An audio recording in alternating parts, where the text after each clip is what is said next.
What's up, you guys? It's Tess. Hi, and welcome back to my channel. So today's video is going to be a continuation of one of the last videos I filmed, what not to do as an esthetician. I've seen a really good response to this video, and like I said, I have been taking notes on a few things I've just kind of realized in the treatment room, so I can pass all of these notes on to you guys so you can learn from my mistakes and hopefully not have to make them yourselves. So if you guys are new, my name is Tess. What's up? If you're not subscribed yet, what are you doing? Go ahead and subscribe, click the bell. I specialize in esthetician content. It is something I just started doing when I went to school. I started listening to actually a lot of Gary Vee at the time. He always told people to document their journey, which is what I did. And since doing that, I feel like I have learned a lot, and I am passing all of this information on to you guys and hope to be a sort of mentor in the field for you, and it's been really rewarding, so thank you guys for following me. If you do, I'm going to put my Instagram handle right here so you guys can follow that too if you feel like. It's a little bit more of like a daily dose of my life as an esthetician, as well as a bunch of wellness and health and skincare content. So if you guys like that, it would mean so much if you followed along.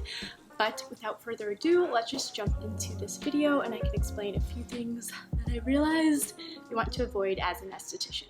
Okay, so the first thing I want to talk about is listening more than you speak, and definitely asking a lot of good questions that will tell you a lot about your client's skin.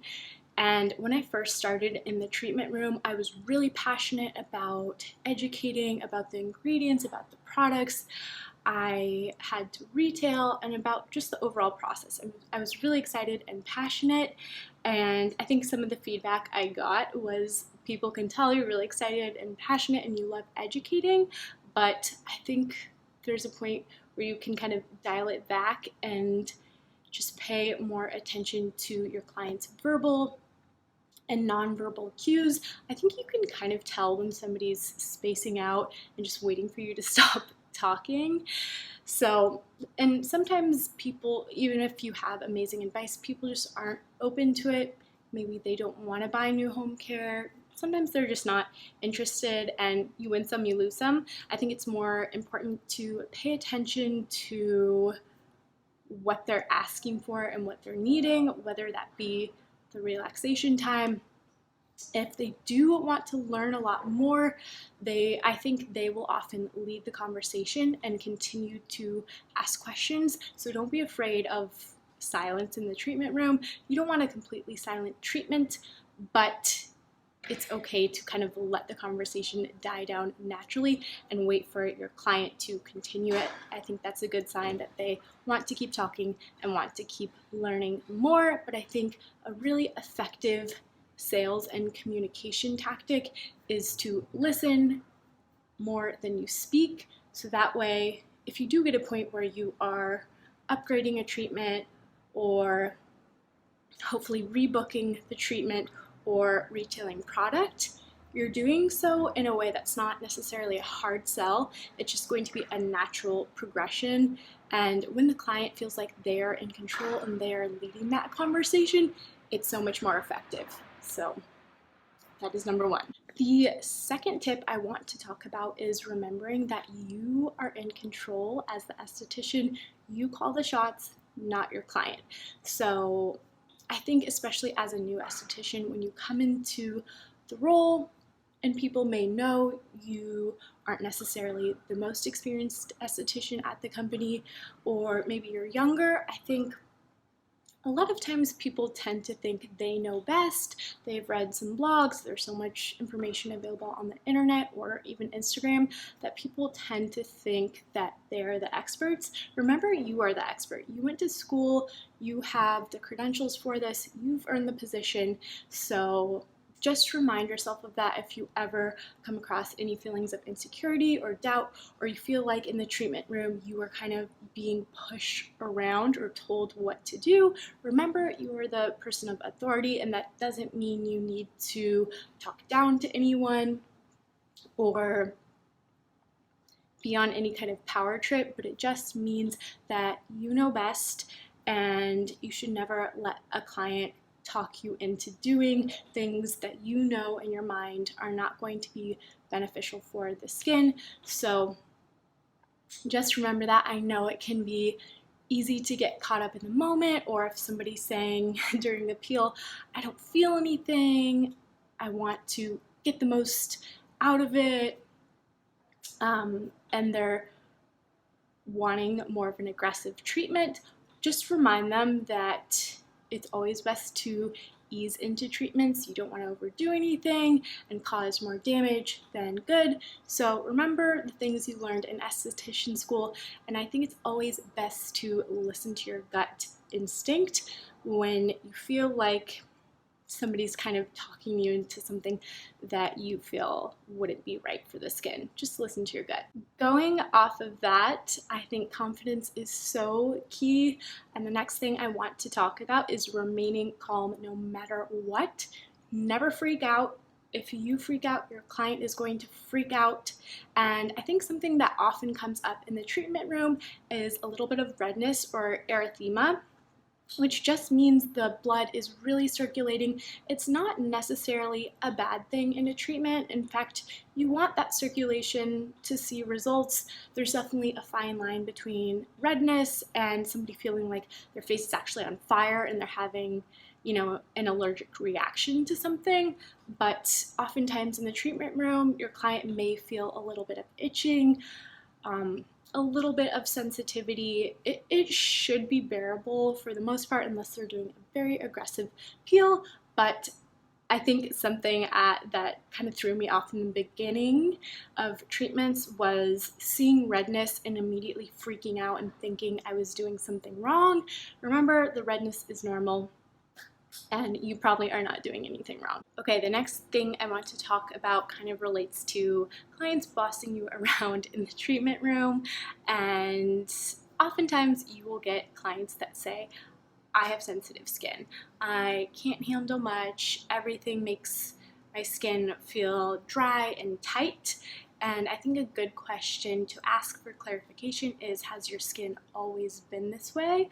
A lot of times people who truly have sensitive skin or born with it, it's always been like this, and they may just have more nerve endings in the skin on their face. A lot of times people with rosacea truly have sensitive skin. There's also people who have sensitized skin, and this is skin that may have been compromised by environmental damage, using a cleanser that's too harsh, not using the proper moisturizer, over exfoliating, all these things that compromise the barrier of the skin and limit its ability to hold on to moisture and fight off these external irritants. So always good to get clarification and kind of get to the bottom of whether your client has sensitized skin, which means there's probably a lot you can do for them to get the barrier back to a normal state. And if the client truly is sensitive, then of course you can tailor the treatment to their needs, work on really nourishing the skin, repairing it, and protecting it. The next thing I want to address is retailing. Retailing is just kind of a tricky art, I guess I would say, and it's something I have grown to love. I never thought I would, and the reason I love it is because I've realized you can't fully do your job as an esthetician and give people the results they want without prescribing the proper home care. So it's very important. It's not a useless sales thing that's money driven. It's really for the benefit of your client. And I think once you kind of realize that your client has to buy their cleanser, their moisturizer, all these things somewhere, it's better if it's from you rather than Amazon or the drugstore, or oftentimes Sephora, which can just have a lot of cosmeceuticals and products that might promise a lot through their marketing but not necessarily yield the best professional results. So I think once you have a good understanding for the benefits of professional product, I think you're really better off as an esthetician, and you can really make a difference in your income as well as your clients' results. One thing I think is important not to do with retailing is assume that your client doesn't want any home care or they can't afford it. Never make assumptions about anyone, and I'm not a fan of a hard sell and really making that seem like your goal in the treatment room. I think you still need to really make the treatment as luxurious and effective as possible. But if you don't recommend home care, you are doing your client a disservice. And I think sometimes it can be easy to get discouraged in the treatment room. Maybe you don't necessarily hit it off with your client as well as you do with others, which just happens. Some people you're really going to click with, some people might be better off with a different esthetician at your spa. But either way, I think it's always good to make at least one recommendation, and they can take it or leave it. You don't have to be pushy about it. You can always say, hey, I know you said you had a bunch of product you wanted to go through. If I had to pick one thing, I would recommend a cleanser, since the one you're using I think could be compromising your skin a bit. If you don't want to get it today, I will certainly keep it in your notes, and that way it'll just be on file for you anytime you want to pick it up. So that way it's a no pressure kind of situation, and that's of course the kind of thing you would say if you were really not getting a super excited vibe for somebody to get on home care. Of course, there's people who really want more than one recommendation, but you will just kind of have to tailor it based on the energy. That being said, don't let anything that happens in the treatment room discourage you from recommending professional grade product. The next thing I want to talk about is extractions. And this is one of the areas, not to scare anyone, but I think this is one of the areas where there's the most risk in a facial. You want to really know what you're doing as far as knowing what exactly can be extracted. There are 4 different types of acne. Open and closed comedones, whiteheads, and blackheads can be extracted, and then you have your papules and your pustules, which oftentimes cannot be extracted. So you want to be very delicate in what you extract. And the second part is really communicating throughout the whole process and letting the client know what to expect beforehand, making sure they want the extractions. And oftentimes I like to ask people if they've had them before, how they did pain-wise, how they healed from them. I like to also ask people just in general what they liked and didn't like about a facial, because oftentimes extractions come up. They say it was the best facial of my life because she got everything out, or they might say I hated it because she was really aggressive with extractions, it was really painful, and I did not heal well. So it's just good to get a sense of how somebody does with extractions. And I also like to check in about 3 to 4 times if there's a considerable amount of acne, just to check in how they're doing. I try to kind of not baby people, but I'll almost hold their hand, not literally, but throughout the process I'm just checking in. I'm letting them know if I'm working around the nose, it may be a little bit more sensitive. Just, I think the key with extractions is you can never over communicate.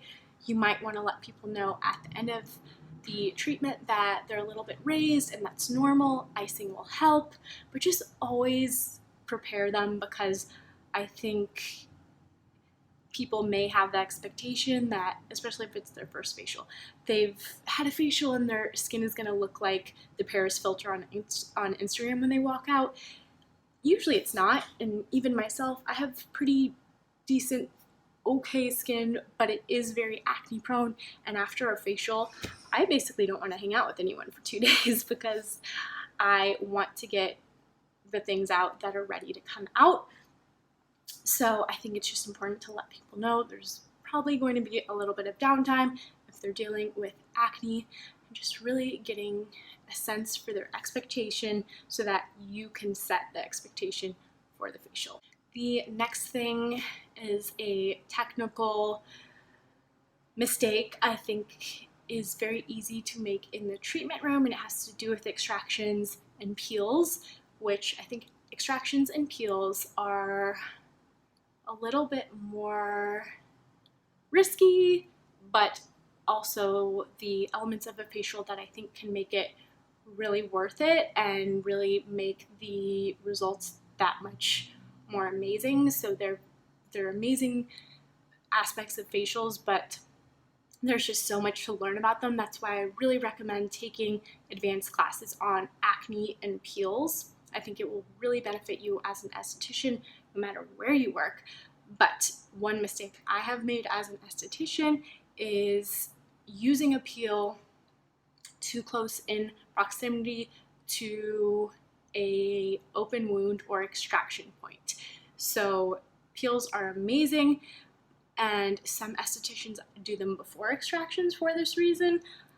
I prefer to do it after the extractions, and that's how we do it at Dermaplus. But you want to be very careful if somebody has had a larger cyst that you have extracted. You want to make sure go nowhere near it with your peel. Keep the peel minimal. If they have a lot of acne, you can kind of keep it even to just their T-zone and do what we call a flash. If you do peel over an open wound, your client has much more of a chance of having scarring or scabbing, and they will not be happy. You probably won't do permanent damage, but it's always best to err on the side of caution. Never peel over an open wound, and just keep it to the areas that have been clean extractions. You can do a peel over a blackhead or a whitehead that's been extracted, but if there's been any kind of blood or just major extraction point, just remember to avoid it. The next thing I want to talk about is paying attention to your client's cues. This could be as simple as a client kind of moving their mouth, kind of indicating, oh, they want you to cleanse or massage in that area. It could be your client kind of lifting their neck up, again, kind of signaling you that they want you to pay attention to that area. Maybe they're getting super tense during extractions, and obviously that means they're super uncomfortable. You may need to stop. You definitely want to check in. Just always acknowledge their needs if they are giving you cues. Don't ignore them. I think that is something you learn with time, and I think it's very easy as a new esthetician to just keep going and assume everything is okay. Always better to ask. Maybe somebody's arm is very stiff while you're giving massage. Maybe your pressure's too hard. It's always just better to over communicate and ask questions rather than go through a treatment silent. Never want to go through a treatment silent. There's no such thing as a totally silent facial. Even for somebody who wants to relax, you want to know that they are liking your pressure, they are liking how all of the products are working. You want to check in. So as much as you may want to give them peace and quiet, you still need to do your job, and it will help you cover your bases. So just always acknowledge the cues they give you. And I think this is just relates to any job. Like back when I was an assistant in fashion, if you can anticipate your boss's needs before they have to ask you for them, somebody or your boss or your client will interpret that as emotional intelligence, you being aware, which is one of the most valuable qualities I think in people in general. Somebody who is aware and communicative, I think, is very valuable, and you should have a sense of how the facial is going. You should just kind of be understanding their cues, whether they're verbal or just by their body language. You will probably have a sense for how that person perceives you as an esthetician. Sometimes you're not really sure, and you get out of the facial and they totally loved you, but it's always just better to ask questions rather than go through a treatment silent. The last thing I think is really important to say while I'm talking about all these things you need to do for the benefit of your client, one thing you do not want to ignore is your own needs. You really need to take care of yourself as an esthetician, and that includes getting regular massages, working out, stretching before and after your workday, eating the right foods, fueling your body, meal prepping, bringing good quality foods to work, and buying good quality foods at the grocery store, doing whatever you need to do, whether it's meditating or having downtime to do whatever activity you love. You still need to make time for yourself because the bulk of the career is giving to others. Throughout the whole day, you are giving yourself to somebody else, making sure they're happy, comfortable, so that they can walk out of the treatment room feeling their best. But you cannot make people feel this way if you are not giving yourself the absolute best, and that includes how you talk to yourself. So that's why I love guided meditation and listening to positive affirmations. It's just like when you get on an airplane and they tell you to secure your own mask before you help other people. It's just very, very true. And if you want to have longevity in this career, you need to take care of your mental health as well as your physical health. So you guys know I'm all about the self-care, and I'm so big on that. So it's very, very crucial, and I want you guys all to thrive and live your best lives and do what you work so hard to go to school for. Just don't neglect your own needs. Okay, that is really it for this video. Thank you guys so much for watching. If you have any suggestions for future videos, you can just leave them in the comments below. Let me know your feedback, and I will probably see you guys once I touch down in America. So I will talk to you guys later. Love you so much. Thank you for watching.